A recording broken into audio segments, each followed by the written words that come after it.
Dear aspirants, welcome to my channel. This is the Kannada subject for C25 syllabus. Subject name is Sahitya Sinchana 1. Subject code is 25KA31I. So this is for third semester. So this is the first chapter. In this video, I am going to explain MCQs, 2 marks, 3 marks question and 10 marks question answers. So coming to a first chapter, Adhyaya 1. Karnataka ಸಮೀಕ್ಷಾ ಇತಿಹಾಸ ಮತ್ತು ಸಾಹಿತ್ಯ ಬೆಳವಣಿಗೆ. So ಈ chapter ಬಗ್ಗೆ and 1 marks question and 5 to 10 marks question ಈ ವಿಡಿಯೋದಲ್ಲಿ ನೀವು ಕಲಿತೀರ. ಫಸ್ಟ್ ಕ್ವಶನ್ನು, ಕರ್ನಾಟಕವು ಭಾರತ ದೇಶದ ಎಷ್ಟನೇ ಅತಿ ದೊಡ್ಡ ರಾಜ್ಯವಾಗಿದೆ? ಆನ್ಸರು ಮೂರನೇದು, 6ನೇ ದೊಡ್ಡ ರಾಜ್ಯವಾಗಿದೆ. 6ನೇ ಆನ್ಸರ್. ಕನ್ನಡ ಭಾಷೆಯಲ್ಲಿ ಇಲ್ಲಿಯವರೆಗೆ ಎಷ್ಟು ಜ್ಞಾನಪೀಠ ಪ್ರಶಸ್ತಿಗಳು ಲಭಿಸಿವೆ? ಆಪ್ಷನ್ ಬಿ ಅಂದರೆ ಆಪ್ಷನ್ 2, 8 ಜ್ಞಾನ ಪ್ರಶಸ್ತಿಗಳು ಲಭಿಸಿವೆ. ಕ್ರಿಸ್ತಪೂರ್ವದಲ್ಲಿ ಕರ್ನಾಟಕವನ್ನು ಆಳಿದ ಮೌರ್ಯ ಸಾಮ್ರಾಜ್ಯದ ರಾಜ ಯಾರು? Answer is Ashoka. ಮಯೂರವರ್ಮನು ಯಾವ ರಾಜವಂಶದ ರಾಜನಾಗಿದ್ದನು? ಆನ್ಸರು ಕದಂಬರು. ಕನ್ನಡದ ಮೊದಲ ಶಿಲಾಶಾಸನ ಯಾವುದು? ಆಲ್ಮಡಿ ಶಿಲಾಶಾಸನ. ಆನ್ಸರ್ ಇಸ್ ಆಲ್ಮಡಿ ಶಿಲಾಶಾಸನ. ವಿಜಯನಗರ ಸಾಮ್ರಾಜ್ಯದ ರಾಜಧಾನಿ ಯಾವುದಾಗಿತ್ತು? Answer Hampi. Next 1 marks, 2 marks and 3 marks question. Karnataka ಪದದ ಅರ್ಥವನ್ನು ಏನಿವೆ? ಓಕೆ, ಸೊ ಇಲ್ಲಿ ಕರು ಎಂದರೆ ಎತ್ತರ ಮತ್ತು ನಾಡು ಎಂದರೆ ದೇಶ. ಆದ್ದರಿಂದ ಕರ್ನಾಟಕ ಎಂದರೆ ಎತ್ತರದ ನಾಡು.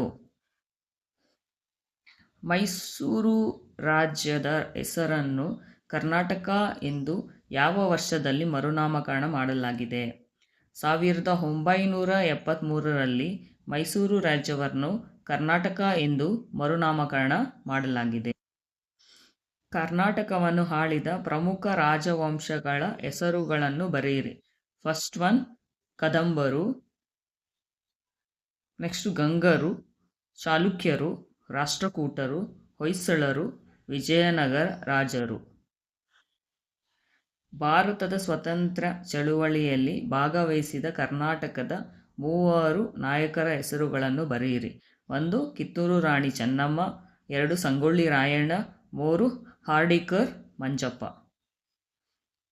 ಜ್ಞಾನಪೀಠ ಪ್ರಶಸ್ತಿ ಪುರಸ್ಕೃತ ಸಾಹಿತಿಗಳ ಹೆಸರುಗಳನ್ನು ಬರೆಯಿರಿ.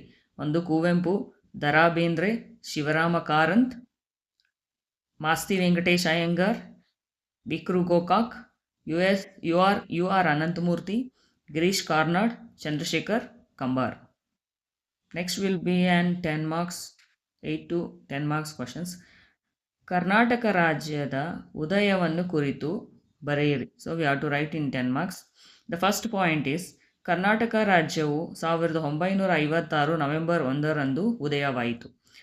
ಭಾಷಾವಾರು ಪ್ರಾಂತ್ಯಗಳ ಪುನರ್ರಚನೆ ನಂತರ ಕನ್ನಡ ಮಾತನಾಡುವ ಪ್ರದೇಶಗಳನ್ನು ಒಂದೇ ರಾಜ್ಯವನ್ನಾಗಿ ಸೇರಿಸಲಾಯಿತು.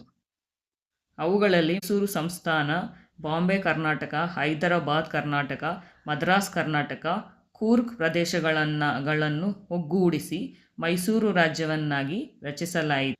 ನೆಕ್ಸ್ಟ್ ನಂತರ 1973ರಲ್ಲಿ ಮೈಸೂರು ರಾಜ್ಯಕ್ಕೆ ಕರ್ನಾಟಕ ಎಂದು ಹೆಸರು ನೀಡಲಾಯಿತು.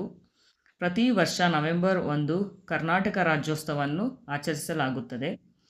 ಕರ್ನಾಟಕವು ಭಾರತದ ಪ್ರಮುಖ ರಾಜ್ಯಗಳಲ್ಲಿ ಒಂದಾಗಿದ್ದು ತನ್ನ ಶ್ರೀಮಂತ ಸಂಸ್ಕೃತಿ, ಸಾಹಿತ್ಯ, ಇತಿಹಾಸಕ್ಕೆ ಪ್ರಸಿದ್ಧವಾಗಿದೆ.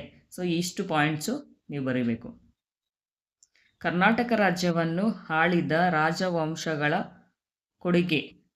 ಓಕೆ, ಸೊ ಫಸ್ಟ್ ಒನ್ ಕದಂಬರು ಬನವಾಸಿ ರಾಜಧಾನಿಯನ್ನಾಗಿ ಮಾಡಿಕೊಂಡರು. ಕನ್ನಡ ಭಾಷಾ ಬೆಳವಣಿಗೆಗೆ ಪ್ರೋತ್ಸಾಹ ನೀಡಿದರು ಕದಂಬರು. ಗಂಗರು ಜೈನ ಧರ್ಮ, ಸಾಹಿತ್ಯ ಮತ್ತು ಶಿಕ್ಷಣಕ್ಕೆ ಪ್ರೋತ್ಸಾಹ ನೀಡಿದರು. ನೆಕ್ಸ್ಟು ಚಾಲುಕ್ಯರು ಬಾದಾಮಿ, ಐಹೊಳೆ, ಪಟ್ಟದಕಲ್ಲಿನಲ್ಲಿ ಪ್ರಸಿದ್ಧ ದೇವಾಲಯಗಳನ್ನು ನಿರ್ಮಿಸಿದರು. ರಾಷ್ಟ್ರಕೂಟರು ಕನ್ನಡ ಸಾಹಿತ್ಯ ಮತ್ತು ಕಲೆಗಳ ಬೆಳವಣಿಗೆಗೆ ಮಹತ್ವದ ಕೊಡುಗೆ ನೀಡಿದರು. ನೆಕ್ಸ್ಟು ಹೊಯ್ಸಳರು ಬೇಲೂರು ಮತ್ತು ಹಳೇಬೀಡು ಸುಂದರ ದೇವಾಲಯಗಳು ಹಾಗೂ ಶಿಲ್ಪಕಲೆಗೆ ಪ್ರಸಿದ್ಧರಾದರು. ವಿಜಯನಗರ ಅರಸರು ಹಂಪಿ ಅಭಿವೃದ್ಧಿಪಡಿಸಿ ಕಲೆ, ಸಾಹಿತ್ಯ, ಸಂಗೀತ, ವಾಸ್ತುಶಿಲ್ಪಕ್ಕೆ ಪ್ರೋತ್ಸಾಹ ನೀಡಿದರು. ನೆಕ್ಸ್ಟ್ ಸಾಹಿತ್ಯ ಬೆಳವಣಿಗೆ. ರಾಜರು, ಕವಿಗಳು ಮತ್ತು ಸಾಹಿತಿಗಳಿಗೆ ಆಶ್ರಯ ನೀಡಿದ್ದರಿಂದ ಕನ್ನಡ ಸಾಹಿತ್ಯ ಸಮೃದ್ಧವಾಯಿತು.